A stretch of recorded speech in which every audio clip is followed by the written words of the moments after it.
Salut et bienvenue dans la Low-Tech Vidéo Experience. Je suis Jacques Tibéry, je suis journaliste et technocritique.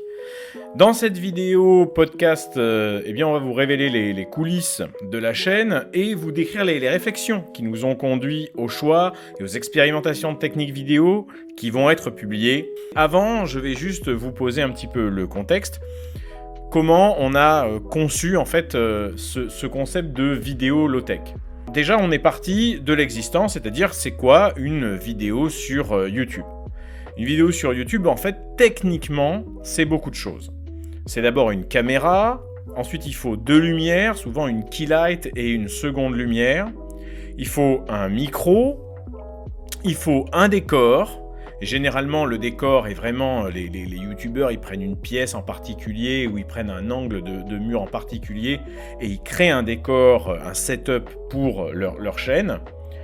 Et puis ensuite, il y a la post-production, c'est-à-dire qu'il vous faut donc un ordi avec un logiciel de montage relativement performant et un logiciel image pour créer la vignette. Donc nous, on a pris tout ça et on s'est dit comment on peut faire du discernement technologique, de la descente énergétique, de la descente technologique, pour arriver à low-techiser, à faire de la lower tech. Lower tech, j'en parle dans la vidéo sur la définition de la low-tech, c'est-à-dire qu'on va descendre marche à marche l'espace qui distingue la high-tech de la low-tech. Et on va utiliser pour ça des technologies intermédiaires. Donc comment on pourrait créer une vidéo YouTube qui soit entre les deux, à la fois qualitative mais sobre en énergie. Et bien pour ça, on a déconstruit un petit peu la vidéo YouTube. Alors, on part de la caméra. La caméra, pas de caméra neuve, on va prendre un vieux téléphone, un iPhone 6 qui traînait dans mon tiroir. Ça a déjà une très bonne qualité d'image, donc ça suffit amplement, cet iPhone 6.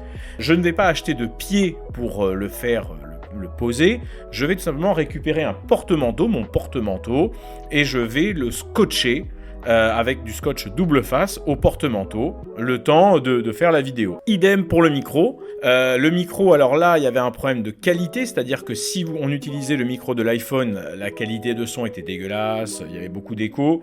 Donc on a dit, là, ça c'est un élément technique qu'on ne peut pas retirer, c'est un micro de bonne qualité. Et donc on est allé on a utilisé un micro Bluebird qu'on a acheté d'occasion. Et ce micro, il repose par la force du Saint-Esprit sur des cartons pour être assez proche de ma bouche. Donc là non plus, il n'y a pas de pied, il y a des cartons qui repartent dans leur coin de carton une fois que la vidéo est tournée. Pour la key light, donc pour la lumière principale, on part sur de la lumière naturelle, lumière du jour. On n'a pas besoin, comme ça, d'utiliser d'électricité. Pour ce qui est du décor, on va utiliser mon bureau qui est déjà là. Je le range un petit peu, mais il change pas de place, pas d'amélioration particulière. La seule chose que j'ai acheté, c'est le petit panneau On Air que vous voyez qui m'a coûté 2 € dans une brocante. Et on a comme ça notre setup low-tech.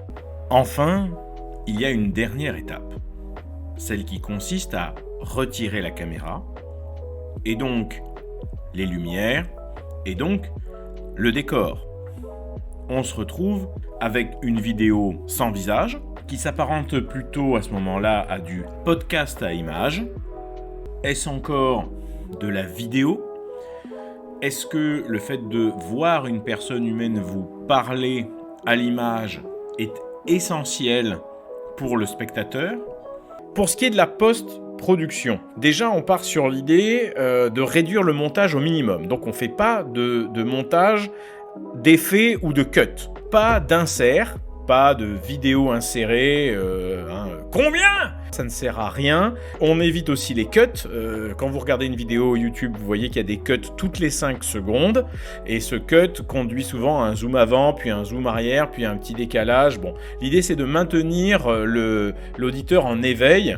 Je pars sur l'idée que l'auditeur, il va plutôt écouter ce que je dis et aller chercher l'image qui l'intéresse ensuite. Donc, je n'ai pas besoin de faire 10 000 cuts. Et puis, pour le logiciel image, pour faire l'image du thumbnail, de la vignette, eh bien j'utilise tout simplement Photoshop. J'ai une base, je vais tramer une photo et puis je vais mettre ça là-dedans, ça me prend 2 minutes. Maintenant que vous avez compris un petit peu les dessous de notre expérience, on va partir sur une série de 3 interviews. Dans la première, on va parler de cinéma, d'image, de philosophie de l'image, de théorie de l'image avec Alessandro. Dans une autre partie, on va parler des techniques qui permettent de compresser les vidéos et de les rendre beaucoup plus légères afin qu'elles consomment moins de données. Et dans une dernière partie, on va échanger avec le créateur d'Imago TV, qui est une plateforme alternative à YouTube, beaucoup plus sobre en termes de code informatique, ainsi que de manipulation des données, si je puis dire. Donc ces 3 podcasts vont nous permettre d'établir un certain nombre de grands principes sur lesquels on va continuer à construire notre expérimentation vidéo low-tech. Merci de nous avoir regardés et écoutés. Je vous dis à la prochaine et à bientôt.